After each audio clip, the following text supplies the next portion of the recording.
IT job కోసం try చేస్తున్నారా? Coding ట్యూటర్లో training తో పాటు స్టైఫండ్ అండ్ 100% జాబ్ గ్యారంటీ. ప్రస్తుతం మనతో పాటు ఉన్నారు లోక్సత్తా అధినేత జయప్రకాష్ నారాయణ గారు. ఒకసారి కోల్కతా ఇష్యూపై సార్ అభిప్రాయం ఏంటో తెలుసుకుందాం. సార్ నమస్తే అండి. నమస్తే నిరుపమ. సార్ కోల్కతాలో జరిగినటువంటి ఆ ఇన్సిడెంట్ ఆఫ్ కోర్స్ మన దగ్గర కూడా చాలాసార్లు జరిగాయి అనుకోండి. బట్ ఇందులో అయితే అసలు ప్రభుత్వానికి సంబంధించిన వాళ్ళు ఉన్నారు, తర్వాత అక్కడ కాలేజీ ప్రిన్సిపలే స్వయంగా ఉన్నారు అనే వాస్తవాలు వింటుంటే ఇది కేవలం హత్యాచారం మాత్రమే కాదు, వెనకాల ఇంకా ఏదో జరుగుతోంది అని.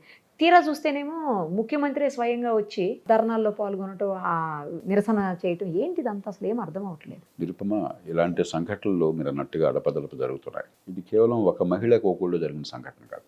మన దేశంలో దీనికి స్పందించని కుటుంబం ఉండదు, నాతో సహా. మనకు వెంటనే గుర్తుకొచ్చేది నా ఇంట్లో నా కూతురు ఉన్నది, కరెక్ట్ సార్, అంతే కదా. లేకపోతే నా చెల్లి ఉన్నది, లేకపోతే నా మేనకోడలు ఉన్నది, మా నీస్ ఉన్నది, లేకపోతే మా శ్రీమతి ఉన్నది. ఎవరికైనా జరగచ్చు. అది తలుచుకుంటేనే మనందరికీ కూడా భయం కలుగుతుంది. అందుకనే సమాజం ఎంత గట్టిగా ఎందుకు స్పందిస్తోంది అంటే మన కుటుంబానికి కూడా జరుగుతుందని చెప్పిన స్పృహ మనకున్నది. కాబట్టి దీన్ని రాజకీయాలకు అతీతంగా మనం ఆలోచించాలి.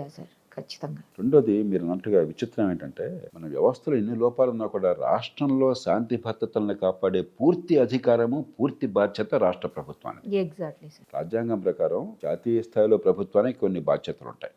లిస్ట్ 1 అంటారు 7వ షెడ్యూల్లో. రాష్ట్ర ప్రభుత్వాలు కొన్ని బాధ్యతలు ఉంటాయి, లిస్ట్ 2 అంటారు. ఉమ్మడిగా మరికొన్ని ఉంటాయి, లిస్ట్ 3 అంటారు. ఈ లిస్ట్ 2లో రాష్ట్రం బాధ్యతల్లో మొట్టమొదటి అంశం, మీరు రాజ్యాంగాన్ని చూస్తే 7వ షెడ్యూల్లో లిస్ట్ 2లో లా అండ్ ఆర్డర్, శాంతి భద్రతలు. పూర్తి అధికారం మీకు ఉంది. పోలీస్ యంత్రాంగం మీద పూర్తి అధికారం ఉంది.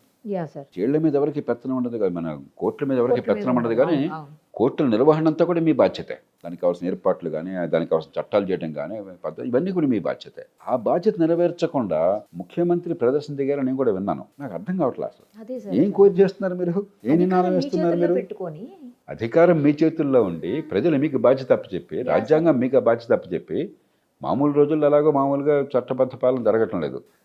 కనీసం ఈ వ్యవస్థలో ఇంత దారుణ సంఘటన జరిగినప్పుడైనా కూడా స్పందించకపోయినట్టయితే ప్రజల విశ్వాసం పూర్తిగా పోతుంది. ఇంకా అరాచకత్వం వస్తుంది. ఏమవుతుంది దానివల్ల? వేగంగా, సమర్థంగా న్యాయం అందుతుంది. ఇంత దారుణానికి పాల్పడిన వాళ్ళని గుర్తించి మన అమాయకులను కాకుండా కఠినంగా శిక్షేస్తాము. ఇంత దారుణం అయితే ఉరిశిక్ష పడాలి. అత్యాచారం చేసి చంపన కూడా చంపితే, లేకపోతే సామూహిక మానభంగం చేస్తే నా దృష్టిలో ఉరిశిక్ష చాలా సాగుబైనటువంటిది. కానీ ఆ విశ్వాసం లేదు. ఇప్పుడు బ్రిటన్లో జూలై 29వ తారీఖున ఒక ఉన్మాది, ఒక 17 ఏళ్ల ఉన్మాది, మరి ఏ కారణంగా చేశాడో మనకు తెలియదు, వాడు 3 చిన్నారులను చంపేశాడు కత్తితో పొడిచి.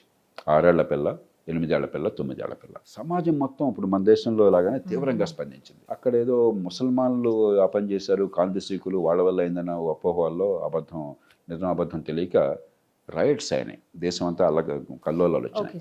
మనకు ఇప్పుడు మత కలహాలు వస్తుంది, అలా వచ్చినాయి. కానీ గొప్ప విషయం ఏంటంటే 15 రోజుల లోపల 100 మంది ఈ రైట్స్లో పాల్పంచుకుని అరెస్ట్ చేశారు. డజన్ల మందికి శిక్షలు వేశారు. ఇంత ఫాస్ట్గా 15 రోజుల్లో వాళ్ళని గుర్తించడం, నేరాలు రుజువు చేయటం, వాళ్ళు ఆస్తులు ధ్వంసం చేశారు, పోలీసు మీద రాళ్ళు వేశారని చెప్పను, వాళ్ళకి శిక్ష వేయటం అయిపోయింది. ఈ మధ్యనే ఈ గొడవ జరుగుతున్న కాలంలో ఏదో వార్త నాకు కళ్ళబడింది, మీరు చూసుంటారు బహుశా. రాజస్థాన్లో ఒక 6-7గురికి చాలామంది ఆడపిల్లల్ని అత్యాచారాలు చేశారు గతంలో అని చెప్పిన శిక్షలు పడ్డాయట ఇప్పుడు 32 ఏళ్ల తరువాత. కాబట్టి మొట్టమొదటిది కనీసం కొన్ని కీలకమైన అంశాలైన చట్టబద్ధ పాలన అన్ని రంగాల్లో ఉండాలి. మొత్తం అసలు చట్టం నేరానికి శిక్షపడుతున్న భయము, ధైర్యము కలిగే పాటు వెంటనే చేయాలి. అన్నిట్లో చేయలేకపోయినా కనీసం ఇలాంటి సందర్భాల్లో అయినా కూడా వ్యవస్థలో నిష్పాక్షికంగా, నిజాయితీగా, సమర్థంగా, సాంకేతిక విజ్ఞానంతో శరవేగంగా న్యాయం అందుతుంది, శిక్ష పడుతుందన్న విశ్వాసం కలగాలి. అది లేకపోతే ఏమవుతుంది? జనం కసికొద్దీ కాల్చిపారేయమంటున్నారు. దిశ కేసులో ఏం జరిగింది? కాల్చిపారేశారు. వాళ్ళు కాల్చిపారేసినందుకు ఎవరికి బాధలేదు. కానీ సమస్య ఏంటంటే, మీరు నేరం రుజువు చేయకుండా కాల్చిపారేస్తే ఈవేళ నేరస్తుడికి శిక్ష పడి ఉండొచ్చు. రేపు పొద్దున ప్రజల నుంచి వచ్చిన ఒత్తిడి వల్ల ఎవడో ఒక అమాయకుని బట్టి కాల్చిపారేస్తారు, వాడే నేరం చేశారంటారు. అది పద్ధతి కాదు. ఆ రోజు మనకేదో కసి తీరచ్చు. మీకు గుర్తుందో లేదో, ఒక 15 ఏళ్ల క్రితం 2007-8 ప్రాంతాల్లో వరంగల్లో 2 ఆడపిల్లల మీద యాసిడ్ పోశారు. అప్పుడు కూడా జరిగింది. అంటే ముఖ్యమంత్రి గారు పిలిచి బాగా కేకలేసరికి పోలీసులు పోయి కాల్చి పారేశారు. సమాజం అంతా బాగుందన్నారు. ఆ కేసు శాటిలైట్ ఛానల్లో చేసింది నేను.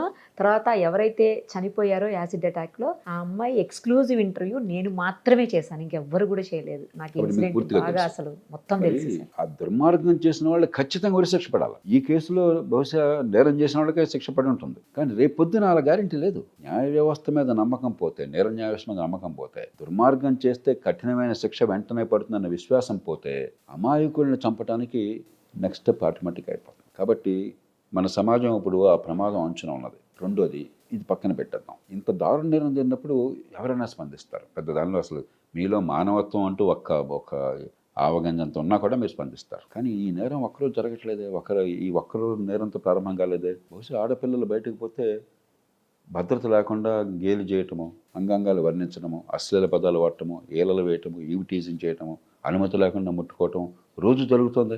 అవును సార్, కరెక్ట్. ఈ దేశంలో ఒక మహిళ కాలేజీకి వెళ్ళాలన్నా, లేకపోతే షాపింగ్కి వెళ్ళాలన్నా, సినిమాకి వెళ్ళాలన్నా, సిటీ బస్సులో ఇంకొకటి ప్రయాణం చేయాలన్నా కూడా ఎన్ని రకాలైనటువంటి ఇబ్బందులు ఎదుర్కొంటున్నారు ఇవాళ. అలవాటు పడిపోయి దానికి ఏదో డిఫెన్సెస్ వాళ్ళు తంటాలు పడి వాళ్ళు అమ్మయాని బతికేస్తున్నారు. ఎప్పుడైతే ఈ చిన్న చిన్న నేరాలు, ఈ థ్రెషోల్డ్ లోపల ఉండే నేరాలు మనం పట్టించుకోవట్లేదో, సమాజం ఓకే అంటుందో, వాళ్ళే పెద్ద నేరాలకు వెళ్ళిపోతున్నారు. సమాజంలో ఒక భద్రత ఉన్నది. ఆడపిల్లని గురించి అశ్లీలంగా మాట్లాడితే నీకు వెంటనే శిక్ష పడుతుంది, దేహశుద్ధి అవుతుంది, లేకపోతే 4 రోజులు జైల్లో ఉంటావు, లేదా 1000 రూపాయల పెనాల్టీ, తర్వాత నీ పేరు ప్రొబేషన్ లిస్టులో పెడతాం, నీ కాలేజీ సీటు పోతుంది, లేదా ఉద్యోగం రాకుండా పోతుంది. ఆ వాతావరణం ఉందనుకోండి, ముందు ఒక భద్రత వాతావరణం ఉంటుంది. అది లేకపోతే ఏమవుతుంది, బయట ప్రమాదం జరుగుతుందన్న భయంతో ఆడపిల్లలను రక్షిద్దామన్న ఉద్దేశంతోనే ఇక నువ్వు బయటకు వెళ్ళొద్దామా, ఎందుకు ఇది అవసరంగా ఇంట్లో ఉండిపో అని చెప్పంటే మళ్ళీ 100 ఏళ్ల క్రితంకి వెళ్ళిపోయాం మనం. ఆడపిల్లల స్వేచ్ఛను నాశనం చేసి భద్రత కలిగిస్తే బానిసత్వం అవుతుంది. కాబట్టి భద్రమైన వాతావరణం కావాలి. దానికి లోక్సత్తానే ఒక చట్టం తీసుకొచ్చింది, స్థానిక న్యాయాలయాల చట్టం అని చెప్పని. దానిలో మార్పులు చేర్పులు చేసి వేగంగా 3 రోజుల్లో 4 రోజుల్లో ఇలాంటి ఆకతాయాలను గుర్తించి వాళ్ళకి చిన్న శిక్ష వేయండి చాలు. జైలు కూడా అక్కర్లే అసలు. ఒక 1000-10,000 వేయండి, 3 ఏళ్ళు ప్రొబేషన్లో పెట్టండి, రెండోసారి చేస్తే జైల్లో పెట్టండి, 1 నెల 2 నెలల్లో. సమాజం మొత్తానికి అర్థమయ్యేట్టు చేయండి. 3 రోజులు జరిగిపోవాలి. ఆ ప్రయత్నం దేశంలో జరుగుతుందా? జరగపోయేసరికి ఏమవుతుంది, ఈ పెద్ద నేరం వచ్చినప్పుడు మనం స్పందిస్తున్నాము. రోజు జరిగే చిన్న నేరాలు మహిళల మీద కేవలం లింగ వివక్ష కారణంగా అవమానించడం, భయపెట్టడము, భయభ్రాంతించడం, ఆ దారిని పోతే వాళ్ళు గుండాలంటారు మనకి. ఎందుకంటే ఈ పరిస్థితి తీసుకొస్తే మన సమాజం ఏమవుతుంది. కాబట్టి కేవలం ఇంత పెద్ద నేరాలకు స్పందించి హడావుడి చేయటం కాదు, మహిళలకి భద్రమైన వాతావరణం మన సమాజంలో అన్ని రంగాల్లో కల్పించడం ఎట్లా. అది లేకపోతే స్వేచ్ఛను కోల్పోయి మహిళలను బానిసం చేసిన వాళ్ళు అవుతాం. ఇది ప్రభుత్వం పాత్ర. ఈ రెండు. మరి ప్రజల సంగతి ఏంటండి, బొంబాయి నగరంలో 3-4 సార్లు నేను పత్రికల్లో చూశాను, లోకల్ ట్రైన్స్లో మహిళ మీద అత్యాచారం చేస్తుంటే 100 మంది ఆ ప్రయాణం చేసే వాళ్ళు కూడా మాకు చూడనట్టుగా తలకాయ చెప్పికెళ్ళిపోయారట. అంటే ప్రతి మనిషికి ఒక పోలీసులు పెడతారా ఈ ప్రభుత్వమైనా? సాధ్యమా? మన కళ్ళెదురుగా తప్పు జరుగుతుంటే ఏమిరా అని చెప్పిన గదమాయించే శక్తి లేదా మీకు? ఆపే శక్తి లేదా 10 మందికి? రేపొద్దున మళ్ళీ రోడ్ల మీదకి వచ్చి మనం హంగామా చేస్తామా? మా కళ్ళెదురుగా ఏ తల్లికి, ఏ పిల్లకి, ఆడపిల్లకి ఏ రకమైన అవమానం, అత్యాచారం దాకా వెళ్ళక్కర్లా, నేను ఊరుకోను, నేను స్పందిస్తాను, వాళ్ళందరికీ బుద్ధి చెప్తామని చెప్పినట్టు ఒక వాతావరణాన్ని క్రియేట్ చేయాలి. ఒక నాగరిక సమాజం అయినట్టయితే నాకెందుకు, వాళ్ళు ఎవరో పిల్ల కదా అని చెప్పి అనుకుంటే ఎంత తప్పైతే రేపొద్దున మీ పిల్ల అవుతుంది. కాబట్టి మన సమాజం కూడా అంతర్ముఖం కావాలి. 4వది, ఈ నేరాలు చేసే వాళ్ళు ఎక్కడి నుంచి వచ్చారండి? మనలోంచి, సమాజంలోంచి. వీళ్ళు ఎక్కడో మార్స్ నుంచి దిగి వేరే గ్రహం నుంచి రాలేదు కదా. మరి వాళ్ళని పెంచింది మనమే కదా. మన సమాజం. ఏం చేస్తున్నాం, ఓ పక్కన ఆడపిల్లలుగా స్వేచ్ఛ అంటున్నాం, మరో పక్కన ఇంట్లో పళ్ళెలు కడిగేది ఆడపిల్లలు, వంట చేసేది ఆడపిల్లలు, భోజనం వడ్డించేది ఆడపిల్లలు, భోజనం అయ్యే కంచం మళ్ళీ కడిగేది ఆడపిల్లలు. మగపిల్లాడు ఏమన్నా చేయబోతే నీకెందుకు నా మగపిల్లాడు కదా, వాడేమనుకుంటున్నాడు, ఇది నాకు ఎంటైటిల్మెంట్ అనుకుంటున్నాడు. ఆడపిల్ల ఎప్పటికీ నాకు లొంగే ఉండాలా, నాకు మానసిగా ఉండాలా, నేను ఎప్పుడు పెద్దవాడిని, ఏం చేసినా చేయకపోయినా, చదివినా చదవకపోయినా, నేర్చుకోకపోయినా, క్రమశిక్షణ లేకపోయినా కూడా అని చెప్పి అనుకుంటున్నాడు. అందరూ అంటారు, కానీ చాలామంది. కొంతమంది ఎప్పుడైతే ఆడపిల్లలు సమాజంలో కొన్ని గౌరవప్రదంగా చేయగలుగుతున్నారో, మగవాళ్ళ కంటే ఎక్కువగా విజయం సాధించగలుగుతున్నారో, ఈ రకమైన భావం, ఆధిపత్య ధోరణి ఓ పక్కన, కసి మరో పక్కన, అభద్రత ఉన్నటువంటి సమాజంలో ఈ నేరాలు పెరిగిపోతున్నాయి. కాబట్టి మన పిల్లల పెంపకంలో, కాలేజీల్లో, స్కూళ్ళల్లో కానీ, కుటుంబంలో కానీ మనందరం అంతర్ముఖం కావాలి. నా ఇంట్లో ఆడపిల్ల మగపిల్ల ఇద్దరు ఉంటే ఇద్దరిని సమానంగా చూస్తున్నానా, ఒక గౌరవప్రదంగా స్నేహ సంబంధాలు ఉండేట్టుగా వాతావరణం కల్పించానా లేదా. అంచేత ఇప్పటికే ఉరి శిక్షలకు మన చట్టంలో అవకాశం ఉంది. ఇంకా పెద్ద శిక్షలకు చట్టం చేయడం, ఏం చట్టం చేయాలి, ఏం చట్టం చేయక్కర్లా, ఉన్న చట్టాలను సరిగ్గా అమలు చేస్తామండి చాలు. సత్వరం. అది కూడా సత్వరం. ఫారెన్సిక్స్ లేవు మనకి, అక్కడ మరి నాకు తెలియదు ఏం జరిగిందో, కానీ పత్రికల్లో వస్తున్న వార్తల ప్రకారం అసలు కనీస ప్రోటోకాల్స్ పాటించలేదు. నేరంలో సాక్ష్యాధారాలు సేకరించాలంటే కొన్ని స్టాండర్డ్ ప్రోటోకాల్స్ ఉన్నాయి. ఎవిడెన్స్ కస్టడీ చేయనంటారు. అట్లాగే అక్కడ ఏది టచ్ చేయకుండా మనం క్రైమ్ సీన్ డిస్టర్బ్ చేయకుండా ఉండాలి. కొన్ని స్టాండర్డ్ ప్రోటోకాల్స్ ఉన్నాయి.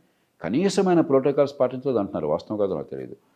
మరి అలాంటి సమాజం ఊరికే ఏదో ఒక సంఘటన జరిగినప్పుడు తీవ్రంగా స్పందిస్తే ఆ 2 రోజులు వాతావరణం కనిపిస్తుంది, కానీ భద్రత ఎట్లా వస్తుంది? అసలు ఈ కేసులో ఎఫ్ఐఆర్ కూడా పోస్ట్ మార్టం అయిపోయాక 3 hours ఎఫ్ఐఆర్ చేశారు సార్. నేను అందరినీ కోరేది ఏంటంటే దీనికి స్పందించడం చాలా తేలిక, కానీ అంతకు మించి మనం అంతర్ముఖలం కావాలా. We must build systems. నా మట్టుకు నేను ఆడపిల్ల బయటికి వెళ్తే ఒక అరగంట ఆలస్యం అయితే 10 సార్లు ఫోన్ చేయాల్సి వస్తుంది. అమ్మాయి ఎట్లా ఉందో అని చెప్పాను. అమ్మ నువ్వు పొరపాటును కూడా సొంతంగా రాబాకు, ఎవరితో ఫ్రెండ్తో కలిసి వచ్చేయి, ట్యాక్సీ నువ్వు తీసుకోబాకు, నేను వస్తాను కావాలంటే. నేను అన్న మాటలు వాస్తవం. ఎందుకని మనందరం కూడా మన పిల్లల్ని రక్షించుకోవటం అనేది ప్రథమ కర్తవ్యం. మన కుటుంబాన్ని రక్షించుకోకపోతే మనకు బతుకందుకు?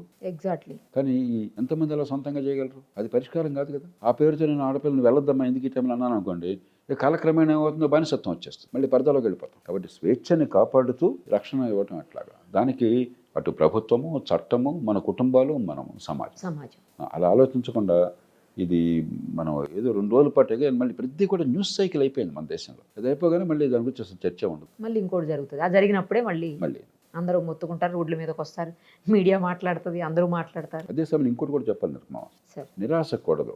ఒక ఆడపిల్ల మీద అఘాయిత్యం జరిగినా కూడా అది క్షమించరానిది. కానీ మానవ సమాజంలో మన దురదృష్టం కొద్దీ పట్టణీకరణ ఉన్న సమాజంలో, నాగరికత పేరుతో ఉన్న సమాజంలో మన సినిమాల్లో కూడా ఆడపిల్లని వేధించడం పెద్ద హీరోయిజంగా చూపెడుతున్నారు. కాబట్టి దురదృష్టం కొద్దీ ప్రపంచం అంతా కూడా మహిళల మీద చిన్నవో పెద్దవో ఏదో రకమైనటువంటి ఇలాంటి ప్రవృత్తి ఉన్నమాట వాస్తవం. దానిలో ఈ మాట నేను చాలా జాగ్రత్తగా మాట్లాడుతున్నాను, అపార్థం చేసుకోవద్దు. ఒక్కడి జరిగినా కూడా అన్యాయమే. కానీ మిగతా సమాజంతో పోలిస్తే ఇప్పటికి కూడా మన దేశంలో కాస్త మెరుగు. మనం దానికి అతిగా స్పందిస్తే, ఈ మధ్య టీవీ ఛానల్లో చూశాను, అవాకులు చౌకులు మాట్లాడారు యాంకర్లు. వాళ్ళకి ఏం తెలీదు, ఉద్దేశం మంచిదే, ఆవేశపడ్డారు. ప్రతి గంటకి కొన్ని వేల మంది మహిళల మీద అత్యాచారాలు జరుగుతున్నాయి ఈ దేశంలో. పచ్చి అబద్ధం, నాన్ సెన్స్. They talk. అంకెల్ని గురించి అవగాహన లేదు.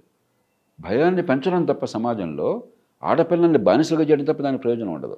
కాబట్టి చర్చ వాస్తవాల ఆధారంగా బ్యాలెన్స్డ్గా ఉండాలి. మన దేశంలో అత్యాచారాలు దాదాపుగా రోజుకి 100 జరుగుతున్నాయి, క్షమార్హం కాదు. కానీ అమెరికాలో రోజుకి 300 జరుగుతున్నాయి. అంటే ఇక్కడ 300 జరిగితే ఇక్కడ 100 జరగచ్చని నేను అంటలా. కానీ మనం ఉన్నదాన్ని ఎక్కువ చేసుకుని మరి పరిష్కారం మీద దృష్టి పెట్టాలి. కానీ ఒక భయానక వాతావరణము, అతిశయోక్తులు, అక్కడి నుంచి ఆడపిల్ల బయటకు వెళ్ళకూడదనే వాతావరణము, కట్టడి చివరికి బానిసత్వము, అది కాదు పరిష్కారం. మీరు చెప్పారు నిర్భయ కేసు అప్పుడు నాకు బీబీసీ అంటే చాలా ప్రాణం. కొన్నేళ్ల పాటు నేను కొన్ని గంటలు విని నా ప్రపంచ జ్ఞానం నాకు చాలా వచ్చింది దాని నుంచి. ఉదాహరణకి ఆ బీబీసీలో బీబీసీ అలా చేసినప్పుడు India is capital of the world అని చెప్పిన వాళ్ళు ఒక శీర్షికన, వాళ్ళు ఉన్న బ్రిటన్ మనతో పోలిస్తే 4% జనాభా.